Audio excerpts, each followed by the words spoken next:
دعا جو ہے نا دعا، اس میں اصل ہے انفرادی. اجتماعی دعا میرے لیے تو مانگنا بڑا ہی مشکل کام ہے. خیر مانگ لینی چاہیے کبھی کبھار، لوگوں کو سیکھنے کا موقع مل جاتا ہے.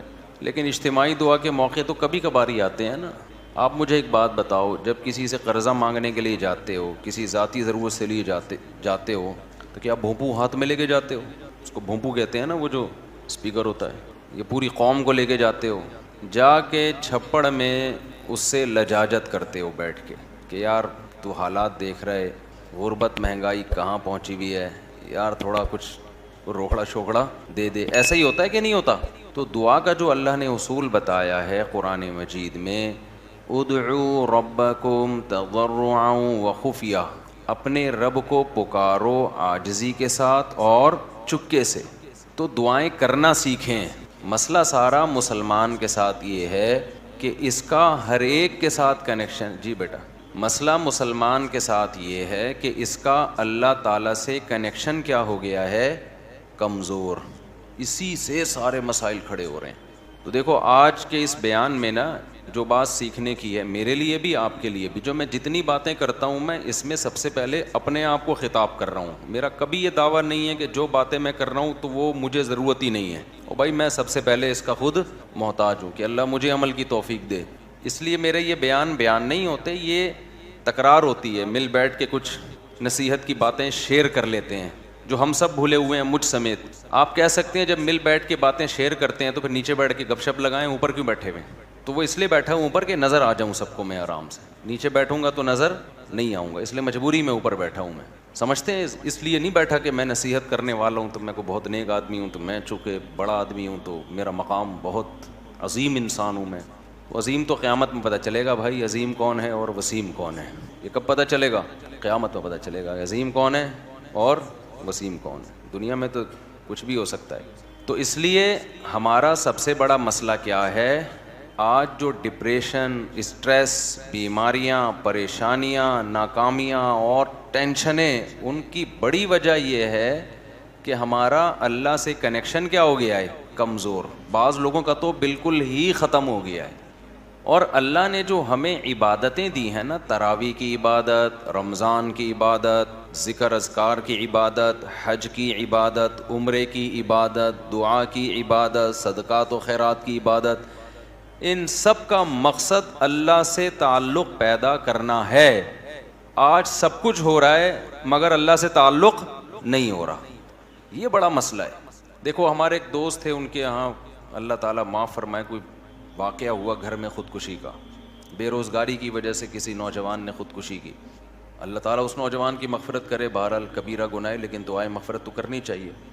مجھے جب اطلاع ملی میں نے ان کے والدین کو سمجھایا. وہ بہت ٹینشن میں آئے نا ماں باپ کہ ہم نے بھی تانے دیے تھے اس کو بے روزگاری کے، تو اس کی ٹینشن اس نے زیادہ لے لی ہے. میں نے کہا یہ ٹینشن زیادہ لینے والی بات بالکل غلط. بات یہ ہے کہ ہم نے اپنی ضرورتوں کے دائرے بہت زیادہ وسیع کر لی ہیں کیونکہ ہمارا اللہ سے کنیکشن نہیں ہے. اب چاہتے ہیں کہ سب کی توندیں فل بھریں، پیٹ بھریں، گھر بڑے بڑے ہوں، گاڑیاں سب کے پاس ہوں، بینک بیلنس سب کے بھرے ہوئے ہوں، بالکل عیش کی زندگی ہو، کوئی ٹینشن نہ ہو. اللہ تو ہے ہی نہیں نا بیچ میں.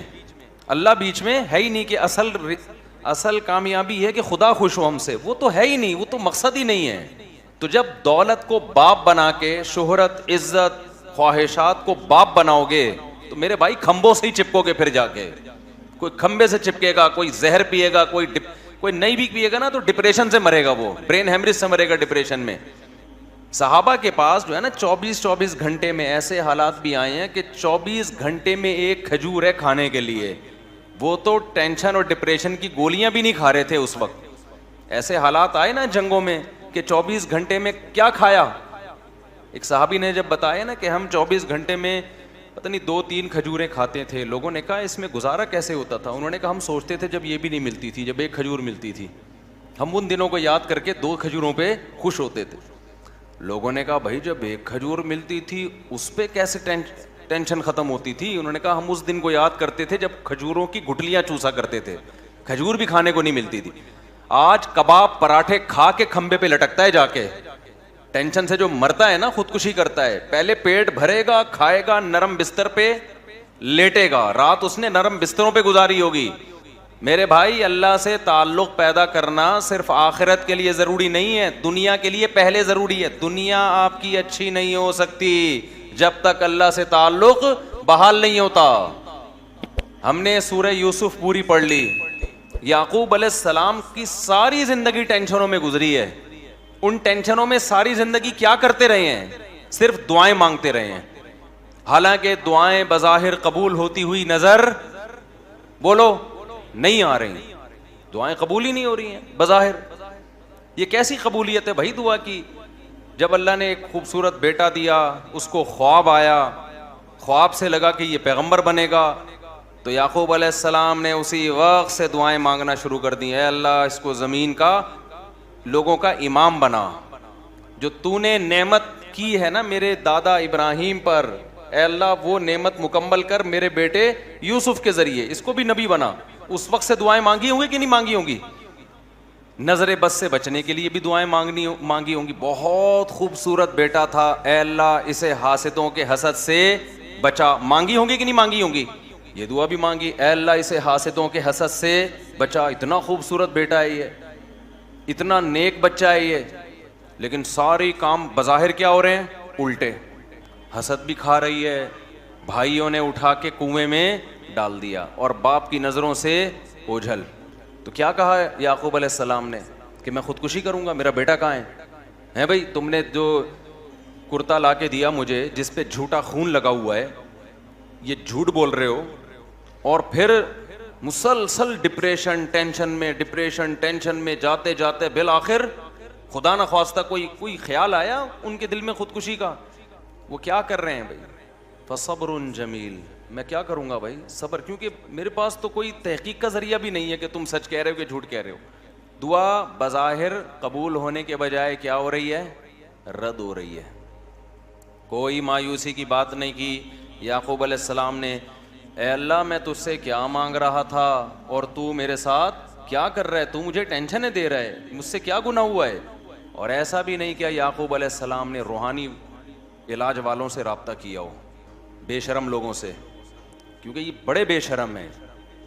اچھے گھر جادو ٹونے کے نام پہ ان بے شرموں نے تباہ کیے ہیں. جادو ہے, ٹونا ہے, فلانا ہے, ڈمکانا ہے. جو اصل کام کرنے کا ہے اس سے یہ کیا کر دیتے ہیں؟ آپ کو ہٹا دیتے ہیں. یعقوب علیہ السلام اللہ سے کیا کر رہے ہیں؟ دعائیں مانگ رہے ہیں. وہ دعا کیسے قبول ہو رہی ہے؟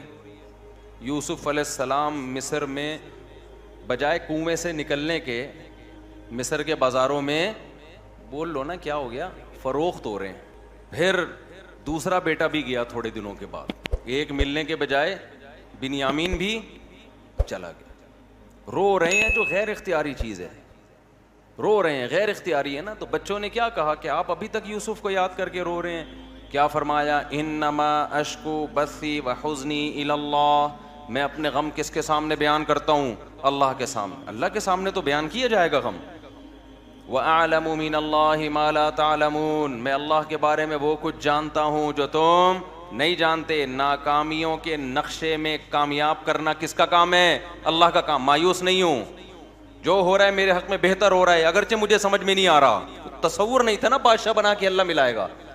ان کے مسائل خدا کی قسم ہمارے مسائل سے کئی گنا زیادہ تھے. میں مانتا ہوں بے روزگاری ہے, مہنگائی ہے, پھر بھی پراٹھے کھا رہے ہیں لوگ اس مہنگائی میں بھی, پھر بھی زیادہ کھا کے مر رہے ہیں, کم کھا کے نہیں مر رہے لوگ. اور جو کم کھانے والے ہیں, جو واقعی غریب ہیں, ان کے یہ مسائل بھی نہیں ہیں, انہیں صبر آ رہا ہے. زیادہ تر عیش پرست لوگ ہیں جن کو صبر نہیں آتا. تو یہ سارے مسائل کس کی وجہ سے میرے بھائی؟ اللہ سے تعلق نہ ہونے کی وجہ سے. حضرت مولانا شرف علی تھانوی رحمہ اللہ نے بڑی پیاری بات لکھی. ایک مرید نے نا ان کو لکھ کے دیا کہ مجھ سے گناہ نہیں چھوٹتا, گناہ کرتا ہوں توبہ کرتا ہوں, گناہ کرتا ہوں توبہ چھوٹ نہیں رہا. حضرت توبہ کر کر کے تھک گیا. انہوں نے فرمایا کرتے رہو, اس توبہ کی وجہ سے تعلق تو بحال ہے نا اللہ کا. چلو محبت کا تعلق نہیں, معذرت کا تعلق تو ہے, ایکسکیوز کا تعلق تو ہے. نہیں آئی میرا خیال ہے بات سمجھ میں. ایک تعلق ہوتا ہے اطاعت کا تعلق, فرما برداری کا تعلق. اصل تو یہ تعلق ہے کہ آپ اللہ کے فرما بردار بن کے رہیں. اور ایک تعلق ہوتا ہے فرما بردار نہیں ہے لیکن معذرت کر رہا ہے بار بار, تعلق تو ہے نا. اور ایک ہے کہ تعلق ہی نہیں ہے, نہ اطاعت کر رہا ہے نہ اللہ سے معافیا مانگ رہا ہے. آج مسلمان کا بہت بڑا مسئلہ کیا ہے کہ اللہ کو اس نے اپنی ڈکشنری سے نکالا, اب چند رسومات میں تو اللہ رہ گیا ہے, چند رسومات میں, لیکن ایسا مضبوط تعلق نہیں ہے کہ یہ اللہ آپ کو ڈپریشن سے نجات دے دے, یہ اللہ آپ کی ٹینشنیں دور کر. دیکھو جب آپ ٹینشن میں ہوتے, کوئی محبوب دوست مل کے آپ کے ساتھ ٹینشن شیئر کر لے تو آپ کو خوشی ہوتی ہے نا, آپ کہتے ہیں یار تمہاری وجہ سے میرا غم کیا ہو گیا ہے, ہلکا ہو گیا ہے. تو اللہ کی وجہ سے غم ہلکا کیوں نہیں ہو رہا؟ اس کا مطلب اللہ دوست ہی نہیں ہے, تعلق ہی نہیں ہے اللہ سے. تو خوب سمجھ لو رمضان اللہ نے کیوں دیا؟ اللہ سے تعلق پیدا کرنے کے لیے. جتنی عبادتیں ہیں بھائی تم اللہ سے کوئی دوستی لگاؤ, راز و نیاز کیا کرو اللہ تعالیٰ سے. تو اللہ سے جو دوستی ہے نا اور تعلق ہے, اس میں سب سے زیادہ پاورفل چیز کیا ہے؟ وہ ہے دعا. آج میں نے دیکھا ہے لوگ نماز پڑھ لیتے ہیں کسی نہ کسی درجے میں, تلاوت کر لیتے ہیں کسی نہ کسی درجے میں, صدقات و خیرات بھی ٹوٹے ویسے تو نہیں ہو رہے جیسے ہونے چاہیے, لیکن چلو ٹوٹے پھوٹے صدقات و خیرات بھی ہو جاتے ہیں, عمرہ بھی کر لیتے ہیں پیسہ اللہ دے دے, حج بھی کر لیتے ہیں, اللہ سے مانگنے کا شوق ختم. بس ایک فارمیلٹی پوری ہوتی ہے اجتماعی دعاؤں میں, اجتماعی دعائیں ہوتی ہیں نا, اس میں آ رہے ہیں, اب تو بینر بھی لگ رہے ہوتے ہیں ہمارے یہاں رو رو کے دعائیں مانگی جائیں گی. یعنی یہ بھی ایک انٹرٹینمنٹ کا ذریعہ بن گئی یہ چیز. میں کسی کی نیت پہ شبہ نہیں کر رہا, ٹی وی میں پروگرام دیکھ لو پہلے, کئی اب پتہ نہیں آ رہے ہیں کہ نہیں آ رہے, باقاعدہ ٹھیے لگ رہے ہیں, ٹھیک ہے نا, اور پورا ایک انٹرٹینمنٹ ہو رہی ہے. پورے سال خدا کے سامنے کبھی آنسو بہانے کا موقع کی توفیق نہیں ہوتی, گڑ گڑانے کی توفیق نہیں ہوتی. بہت بڑی دل کے اجڑنے کی دلیل ہے.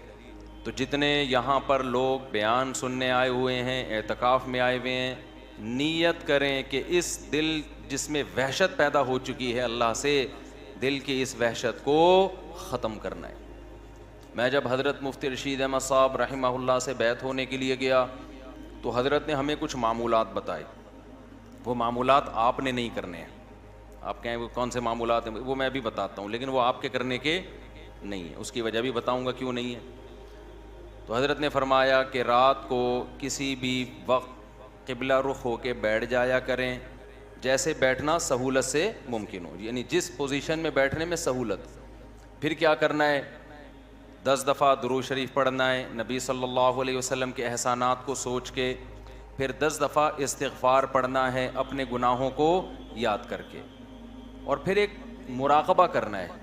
مراقبہ کیا کہ اگر آپ کسی جگہ خوبصورت باغیچہ لگانا چاہتے ہیں, خوبصورت پھول لگانا چاہتے ہیں, پھلدار درخت لگانا چاہتے ہیں, تو پہلے وہاں سے جھاڑیاں صاف کرنی پڑیں گی کہ نہیں کرنی پڑیں گی؟ بولو نا. خواتین خوب غور سے بیان سنیں, آج کل خواتین میں بھی گھروں میں معمولات کا رواج ختم, موبائل آ گیا ہے ہاتھ میں. ہم اپنی دادیوں نانیوں کو دیکھتے تھے, مصلے سے محبت تھی ان کو. آج ہم عصر کے بعد نا بات کر رہے تھے کہ فٹنس, فزیکل فٹنس کی نا, مجھ سے اکثر لوگ آ کے پوچھتے ہیں آپ اتنے باریک کیوں ہیں؟ ٹھیک ہے, تو میں تو کچھ کوئی خاص کوئی نہ کوئی بہت زیادہ ایکسرسائز ہیں, پراٹھے وراٹھے پھوڑتا رہتا ہوں. تو میں بتا رہا تھا کہ پہلے زمانے کے لوگ تو کوئی ٹریننگ نہیں تھی, کوئی فزیکل فٹنس کی چیزیں نہیں تھی, پھر بھی فٹ تھے. تو مجھے اپنی دادی یاد آ رہی تھی. اب آج خواتین واکنگ بھی کرتی ہیں, جاگنگ بھی کرتی ہیں, جم بھی جا رہی. میں اس کے خلاف نہیں ہوں, پردے کے ساتھ کیا جا سکتا ہے, کیونکہ گھر میں اور تو کچھ ہو نہیں رہا, تو پھر تو کھا بڑی اسپیڈ سے رہی ہیں, تو پھر وہی ہوگا نا جو مردوں کے ساتھ ہو رہا ہے, جو عورتوں کے ساتھ ہو رہا ہے, پھٹ پھٹا کے دھماکے کے ساتھ اطلاع آ جاتی ہے. ایک دن آج یہ دنیا سے چلے گئے. لیکن ہم جب پرانی عورتوں کو دیکھتے ہیں, اپنی دادیوں نانیوں کو, تو انہوں نے تو ایک ایک تخت پہ پوری پوری عمریں گزار دی. میں اپنی دادی کو میں نے میرا خیال ہے 20 سال دیکھا ہے, 20 سال اپنی دادی کے ساتھ گزارے. تو 20 سال سے میں ان کو تخت پہ ہی دیکھ رہا تھا. ایک تخت تھا, شاید ان کو جہیز میں 1903 میں ملا ہو کہیں, یا 1904-05 میں کہیں جا کے ملا ہو. اس کے اوپر ایک چادر تھی, اس کے اوپر ایک دری تھی, اس کے اوپر ایک اور چادر تھی, اس کے اوپر ایک اور دری تھی. ایک دری کے نیچے کیلا رکھا ہوا ہوتا تھا, دوسری دری کے نیچے کوئی پیسے ویسے رکھے ہوئے ہوتے تھے. ان کے مختلف چیزیں تھیں. پان بھی کھاتی تھی. وہ تھا سروتا ہوتا تھا نا, اب تو یہ لفظ ڈکشنری سے غائب ہو رہے ہیں. سروتا نہیں ہوتا وہ جو کاٹنے والا, پھر چھوٹا سا پان ہوتا تھا, تمباکو لگایا اور رکھ لیا. اسی تخت پہ میں نے ان کو دیکھا، 20 سال انہیں گزارے اور 85-90 سال کی عمر میں ان کا انتقال ہوا ہے. نہ کوئی واکنگ تھی، نہ کوئی جاگنگ تھی، نماز، تسبیحات، تھوڑا بہت غیبتوں میں ٹائم گزرتا تھا، اللہ معاف فرمائے وہ غلط تھا. زیادہ ٹائم کس میں گزرتا تھا؟ نماز میں. روزے رکھتی تھیں شوال کے، رمضان میں کئی قرآن ختم ہو جاتے تھے، حالانکہ نظر کمزور ہو گئی تھی، اتنے موٹے موٹے چشمے لگا کے قرآن پڑھے جا رہے ہیں. میں حیران ہوں آج کل عمریں کتنی چھوٹی ہو گئی ہیں. بات کیا ہے بھائی؟ کسی نہ کسی درجے میں اللہ سے تعلق تھا، ٹینشنیں نہیں تھی، ڈپریشن نہیں تھی جو یہ ہے. ان کی ڈپریشنیں اللہ سے دعائیں مانگ کے ختم. انہوں نے بہت سارے غم بھی دیکھے، جوان موتیں دیکھی ہیں. مجھے دادی نے بتایا کرتی پتہ نہیں کتنے میرے بچے پیدا ہو کے فوت ہوئے ہیں. آج عورت کا ایک بچہ فوت ہو جائے نا، اتنا شور شرابہ، اتنا رونا پیٹنا چیخنا کہ شوہر کا دل کرتا ہے کہ وہ بھی فوت ہو جائے. اتنی ٹینشن ہوتی ہے اس کو. غموں کا برداشت کرنا اور برداشت کرنے کی طاقت اور قوت ختم، کیونکہ اللہ سے تعلق کیا ہو گیا ہے؟ ختم. پہلے بڑے آرام سے ایک جملہ، بھائی ما قدر اللہ، یہ دیا، یہ اولاد دی اللہ نے، لینے والا کون ہے؟ وہ بھی اللہ، اس کی مرضی لے لی. تھوڑا بہت روئے، اس کے بعد نارمل. تو وہ میں واقعہ سنا رہا تھا نا، ہمارے حضرت فرمایا کرتے تھے کہ یہ سوچا کریں، نہیں 10 دفعہ درود شریف پڑھا، 10 دفعہ استغفار، اس کے بعد تھوڑی دیر مراقبہ. مراقبہ وہ نہیں جو مراقبے سینٹر کھلے ہوئے ہیں، ٹوپی ڈرامہ پتہ نہیں کیا کیا گھما رہے ہوتے ہیں، کوئی کشف کرامت وغیرہ چیزیں دکھا رہے ہوتے ہیں. مراقبہ کا مطلب اس کا استحضار کریں. ایک مثال سوچیں کہ جب کسان کو کوئی خوبصورت باغیچہ لگانا ہوتا ہے تو پہلے زمین سے جھاڑیاں اور کانٹے دار پودے صاف کرتا ہے. ایسا ہی نہیں لا کے کاشتکاری کر دی جاتی اچھی چیزوں کے لیے. جھاڑیاں اور خاردار پودے لگانے کے لیے ٹریکٹر چلانے کی ضرورت نہیں ہے، وہ خود بخود اگ جاتے ہیں. سیب، انار، انگور، ناشپاتی، گندم، چاول، یہ چیزیں لگانے کے لیے کیا چاہیے؟ جلدی میں مختصر بیان کرنے کا میرا ارادہ ہے، ذرا آپ میرا ساتھ دیں تاکہ بات بیٹھ جائے دماغ کے اندر. تو یہ چیزیں لگانے کے لیے کیا چاہیے بھائی؟ پہلے جھاڑیاں صاف کی جائیں گی، اس کے بعد پھول لگتے ہیں. تو حضرت فرمایا کرتے تھے یہ سوچا کریں کہ میرے دل میں اللہ کی محبت کے پھول اس وقت تک نہیں لگیں گے جب تک دنیا کی محبت کی خاردار جھاڑیاں صاف. تو کہا کہ احسن القصص، واقعات میں سب سے بہتر واقعہ ہم آپ کو سناتے ہیں. یہودی نبی صلی اللہ علیہ وسلم کے پاس آئے اور آپ سے پوچھا کہ اگر آپ سچے نبی ہیں تو آپ یہ بتائیں کہ بنی اسرائیل تو ارض شام میں ہوتے تھے، یہ مصر کیسے پہنچ گئے؟ کیونکہ مصر سے نکالا نا فرعون کا جو چل رہا تھا حضرت موسیٰ کے دور میں، وہ تو سارے بنی اسرائیل کہاں تھے؟ مصر میں تھے. تو سوال پیدا ہوتا ہے ابراہیم علیہ السلام کا جو اصل وطن تھا اور ان کی آل اولاد کا جو اصل وطن تھا وہ تو شام تھا، فلسطین تھا. تو یہ فلسطین سے مصر گئے کیسے؟ چونکہ یہود و نصارہ تو یہ واقعہ جانتے تھے، تو انہوں نے امتحان لیا کہ اگر یہ اللہ کے سچے نبی ہیں تو آپ بتائیں. تو اس پہ پوری سورہ یوسف ایک ہی وقت میں نازل ہوئی ہے. پوری سورہ یوسف ایک ہی وقت میں نازل ہوئی. اور قرآن مجید میں یہ واحد واقعہ ہے جو A to Z ترتیب سے بیان کیا گیا ہے، ورنہ کسی پیغمبر کا واقعہ ترتیب سے بیان نہیں ہے. کیونکہ قرآن کوئی تاریخی کتاب نہیں ہے، واقعات کی کتاب نہیں ہے. وہ تو جس واقعے کے جس پہلو میں جو سبق ملتا ہے اس کو اللہ نے نمایاں کر دیا. تو یہ پہلا ایک واقعہ ہے جس کو اللہ نے ترتیب سے بیان کیا. پھر قرآن میں ہر واقعہ کئی بار بیان ہوا ہے. یہ واحد واقعہ ہے جو ایک ہی دفعہ کمپلیٹ بیان ہوا، دوبارہ کہیں اس کا تذکرہ پورے قرآن میں نہیں ہے. تو بہت عبرت کے واقعات ہیں اس میں، بہت سے اسباق ہیں، وہ انشاءاللہ جلدی میں بیان کروں گا. بیان کی ابتدا اللہ نے کی تلک آیات الکتاب المبین، یہ واضح کتاب کی آیات ہیں. ہم آپ کو بہترین واقعہ بتائیں گے. وَإِن كُنْتَ مِن قَبْلِهِ لَمِنَ الْغَافِلِينَ، اس سے پہلے آپ کو اس کا علم نہیں تھا. اِذْ قَالَ يُوسُفُ لِأَبِيهِ، یعقوب علیہ السلام پوتے تھے ابراہیم علیہ السلام کے. یا ابراہیم علیہ السلام کا بھی انتقال ہو چکا تھا، حضرت یعقوب کے والد اسحاق علیہ السلام کا بھی انتقال ہو چکا تھا. اب یعقوب علیہ السلام تھے، ان کی 2 زوجات تھیں، ایک بیوی سے 2 بیٹے تھے، بنیامین اور یوسف، اور دوسری زوجہ سے 9 بیٹے تھے. سمجھتے ہیں؟ تو اب چونکہ ابراہیم علیہ السلام اللہ کے پیغمبر، آپ کی اولاد میں اللہ نے حسن، انبیاء تمام حسین ہوتے ہیں. ایک بات خوب سمجھ لیں، تمام پیغمبر آدم سے لے کے محمد صلی اللہ علیہ وسلم تک ہر لحاظ سے اللہ نے ان کو کامل بنایا ہے تاکہ کوئی بھی ان پر کسی بھی طرح کا اعتراض نہ کر سکے. ان کی پرسنالٹی، ان کی خوبصورتی، ان کی جسم کی طاقت، ان کو بیماریاں بھی ایسی بیماریاں لاحق نہیں ہوتی جو عیب دار سمجھی جاتی ہیں، جو گھٹیا قسم کی سمجھی جاتی ہیں. ایسی بیماریوں سے بھی اللہ نے ان کو پاک رکھا ہے.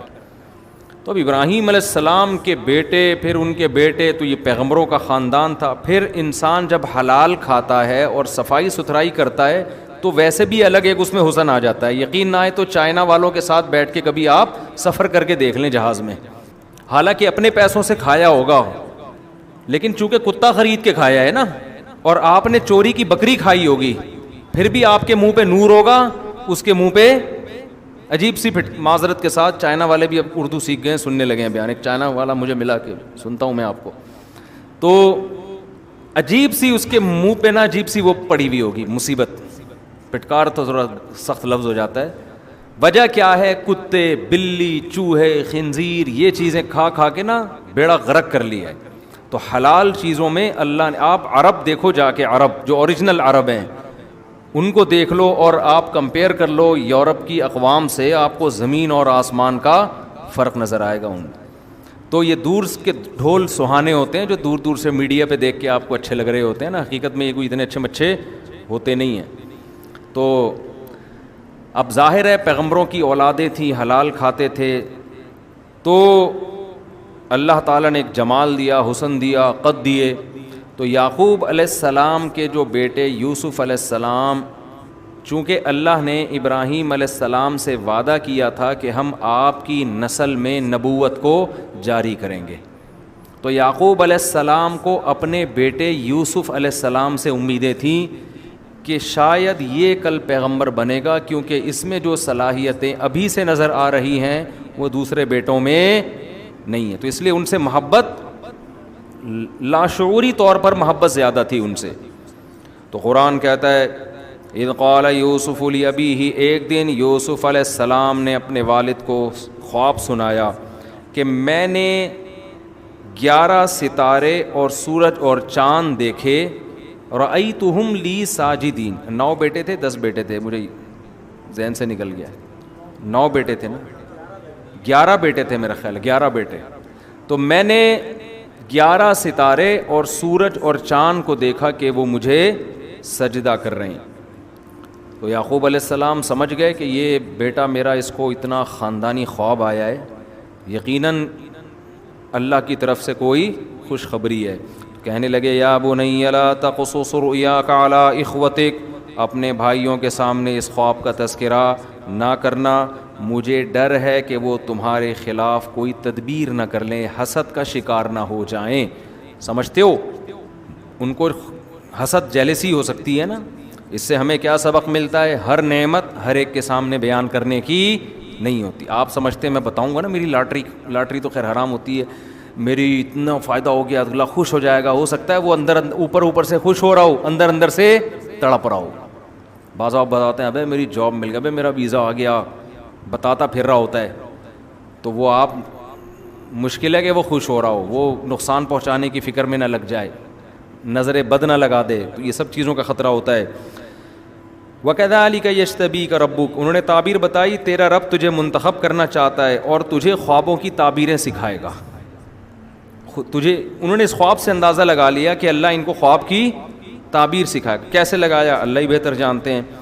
اور اللہ نے جو تیرے باپ دادا پر جو انعام کیا ہے، وہ انعام کیا ہے؟ مذہبی رہنما بنایا ان کو، تو وہ انعام اللہ تیرے ذریعے سے مکمل کرے گا. یعنی اللہ تجھے بھی لوگوں کا روحانی پیشوا بنائے گا. روحانی پیشوا بننا یہ بہت بڑی نعمت ہے. آج کل آپ ڈاکٹروں کی قدر لوگوں کی نظر میں ہے، انجینئروں کی قدر ہے، سائنسدانوں کی قدر ہے، مذہب کے لحاظ سے جو موٹیویٹ کرنے والے لوگ ہیں, مذہب کے لحاظ سے گائیڈ کرنے والے لوگ ہیں, لوگوں کی نظر میں ان کی قدر ختم ہوگی. لوگ کہتے ہیں مولوی لوگ ہیں, فالتو کسی کام کے نہیں ہے, ان کا کیا کرنا ہے, بتا دیں گے نماز پڑھو, روزہ رکھو, زکوٰۃ دیا کرو, بس یہی آتا ہے ان کو, اور پرتھی وتری تو نکال نہیں سکتے گردوں سے ہی.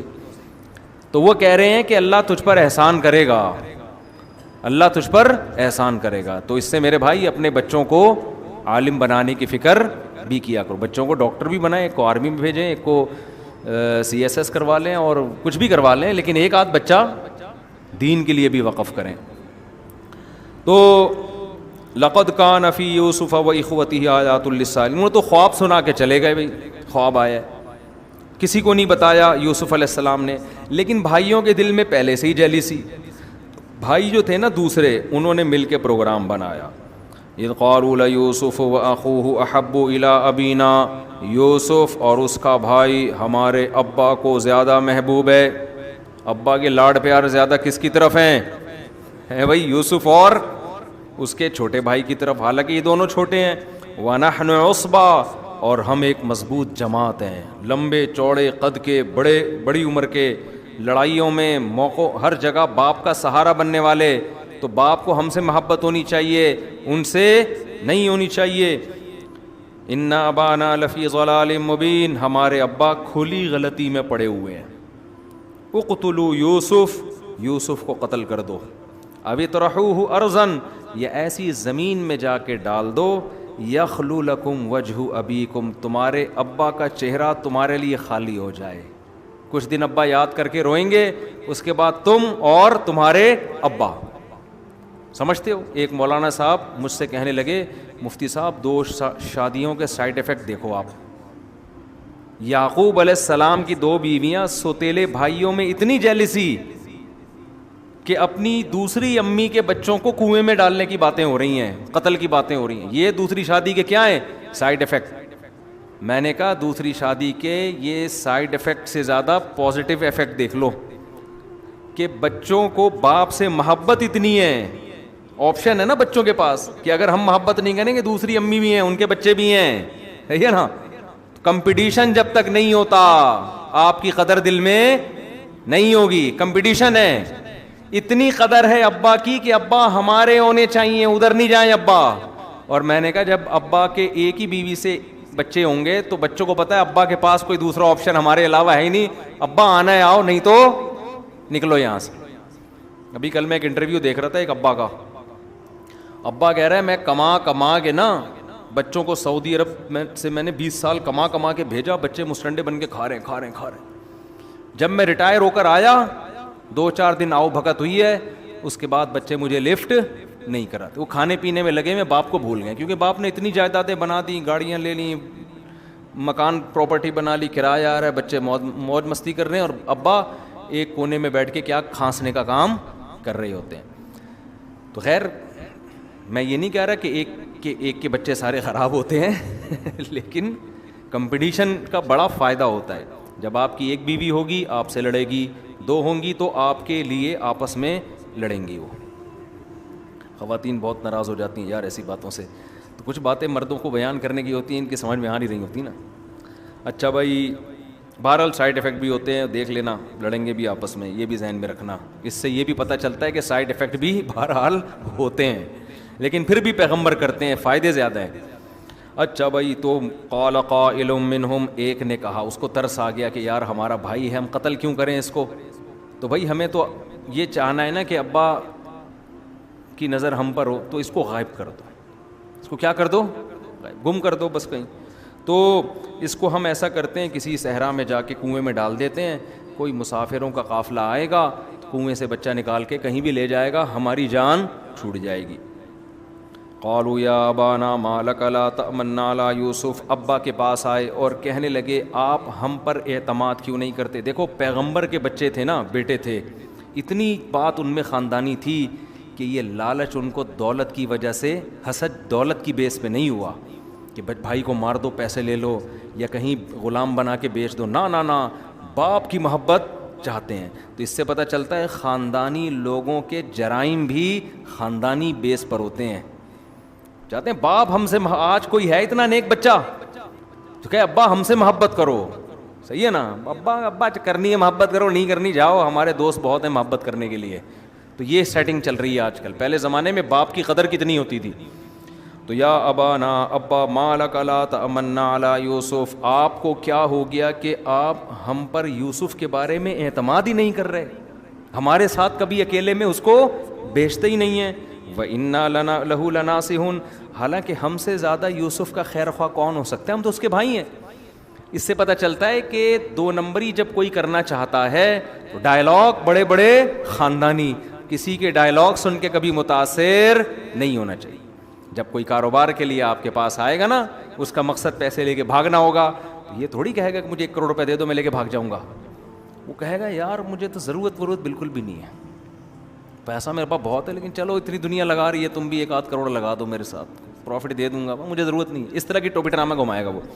خیر کیا ہوا, قالوا ارسلہ معنا غدا, کل ہمارے ساتھ اس کو بھیج دیں, یرتع ویلعب, جنگل میں جا کے کچھ کھائے گا, درختوں کے پھل وغیرہ, ویلعب, کچھ کھیل کود کر لے گا ہمارے ساتھ, وَإِنَّا لَهُ لَحَافِظُونَ, اور ہم بھائی کی حفاظت کرنے والے ہیں, جنگلی جانوروں سے ہم اس کو بچائیں گے. قال, یعقوب علیہ السلام نے کہا, انی لیحزننی, مجھے خوف ہے, ان تذهبوا به, اس کو تم لے کر گئے اور کوئی بھیڑیا آ کے اس کو کھا جائے, تمہیں پتہ ہی نہ چلے. مجھے اس بات کا ڈر ہے, جنگلوں میں بھیڑیے ہوتے ہیں, شیر ہوتے ہیں, چھوٹا بچہ ہے, کوئی بھی کھا کے چلا جائے گا, خطرہ ہے مجھے. کیا کہنے لگے, لئن اکلہ الذئب ونحن عصبہ, ابا ہم اس کے بھائی اتنے لمبے تڑنگے, اتنے خوبصورت, اتنے طاقتور, ہماری موجودگی میں اگر اس کو بھیڑیا کھا لے, انا اذا لخاسرون, تو ہم سے زیادہ تو ناس کسی کا ہو ہی نہیں. پھر کیسی باتیں کر, حالانکہ پورا پہلے سے پروگرام کیا تھا, یہی بنا ہوا تھا. ابا پھر ہم سے زیادہ تو کوئی, یہ سیاستدان مجھے یاد آ رہے ہیں آج. مجھے یہ جب میں آیتیں پڑھتا ہوں کون یاد آتا ہے, سیاستدان. تو آج کسی نے پوسٹ لگائی تھی, زندہ ہے چور زندہ ہے. تو پہلے کچھ اور نعرے لگتے تھے نا, تو کیسی باتیں کر رہے ہوتے ہیں نا. تو وَإِنَّا لَهُ, اِنَّا حبا, ہم سے زیادہ تو پھر خسارے والا کوئی ہے. آپ کو تو یہ بات کرنے سے پہلے 100 دفعہ سوچنا چاہیے تھا. قرآن کہتے ہیں فَلَمَّا ذَهَبُوا بِهِ, ابا نے بھیج دیا, سب لے گئے, اور سب نے اتفاق کر لیا کہ ان کو ایک اندھے کنویں میں ڈال دینا ہے. تو اندھے کنویں میں ڈال دیا, اور رات کو ابا کے پاس آئے, یبکون, روتے ہوئے. اس سے پتہ چلتا ہے ڈرامے بازی میں رونا کوئی مشکل کام نہیں ہے, یہ بہت پہلے سے چلا آ رہا ہے. کسی کے رونے کو دیکھ کر کبھی بھی متاثر نہ ہوا, چاہے کوئی قرآن پڑھ کے ہی رو رہا ہو, خوب سمجھ لو.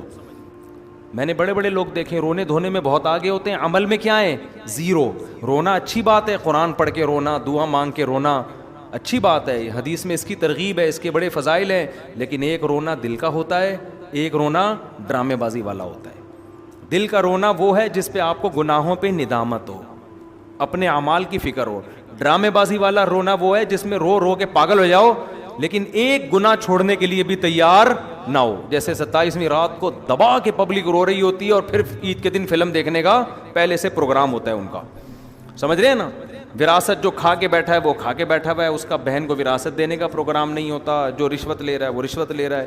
تو یہ والا رونے کی کوئی حیثیت نہیں. تو رات کو روتے ہوئے آئے, انا ذهبنا, ابا ہم گئے تھے, نستبقوا, دوڑ کا مقابلہ کر رہے تھے, آپس میں ریسنگ کا مقابلے بازی چل رہی تھی. ہم نے یوسف کو اپنے سامان کے پاس بٹھا دیا, بیٹا تم یہاں ہمارے کپڑوں کی حفاظت کرو. فأکلہ الذئب, بھیڑیا کھا گیا, بھیڑیا کھا گیا. رو رہے ہیں.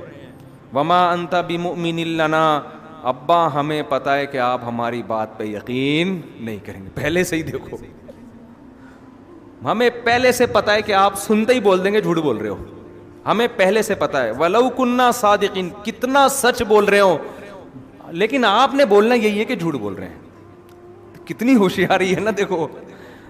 وَجَاءُوا عَلَىٰ قَمِيصِهِ بِدَمٍ كَذِبٍ, اور قرآن کہہ رہا ہے جھوٹا خون لگا کے کرتے پہ لے آئے. حضرت یوسف کا پھٹا ہوا کرتا لے کر آئے کہ ابا یہ کرتا بچا ہے, اس پہ یہ خون لگا ہوا ہے. قال, یعقوب علیہ السلام نے کہا, بل سولت لکم انفسکم امرا, نا بھیڑیے نے نہیں کھایا, تم لوگوں نے کچھ اپنی طرف سے کہانی بنائی ہے. عالم الغیب نہیں تھے, لیکن قرائن سے اندازہ ہو جاتا ہے نا کہ تم تو پہلے سے ہی حسد کرتے تھے, تو مجھے لگتا ہے یہ حسد اب اثر اس حسد نے دکھا دیا ہے. لیکن اب کریں کیا, اپنے ہی اولاد ہے, اپنے ہی بیٹے ہیں اور کوئی ثبوت بھی نہیں ہے. کہنے لگے فصبر جمیل, میرے پاس سوائے صبر کے اور کوئی آپشن نہیں. نہ کیس کر سکتے ہیں اولاد کے خلاف, کچھ بھی نہیں ہو سکتا نا. بار بار جب ان کو کہیں گے جھوٹ بول رہے ہو تو وہ کیا کہیں گے, ابا ہم جھوٹے ہیں, اور معاملات خراب ہو جائیں گے. تو کیا کہنے لگے, صبر جمیل وہ صبر ہے جس میں انسان صبر کرے اور شکایت ذرہ برابر بھی نہ کرے. قرآن کہتا ہے وجاءت سیارۃ, ایک قافلہ گزر رہا تھا, انہوں نے کنویں میں پانی نکالنے کے لیے ڈول کے ساتھ بھیجا, جاؤ بھائی پانی نکال کے لاؤ. وہ بندہ گیا اور کہنے لگا یا بشرا ھذا غلام, ارے خوشخبری, اس میں تو کیا ہے, بچہ ہے. خوش اس لیے ہوا کہ پہلے زمانے میں انون بچہ غلام کے طور پہ کروڑوں اربوں روپے کا بکتا تھا. غلاموں کی بڑی قیمت تھی نا. تو ہمیں تو ایک بچہ مل گیا, اس کو ہم بازار میں فروخت کریں گے. ھذا غلام واسروہ بضاعہ, نالائقوں نے بجائے اس کے کہ اس کے ابا کو تلاش کریں, دنیا میں ہمیشہ سے نا نالائق لوگوں کی اکثریت رہی ہے.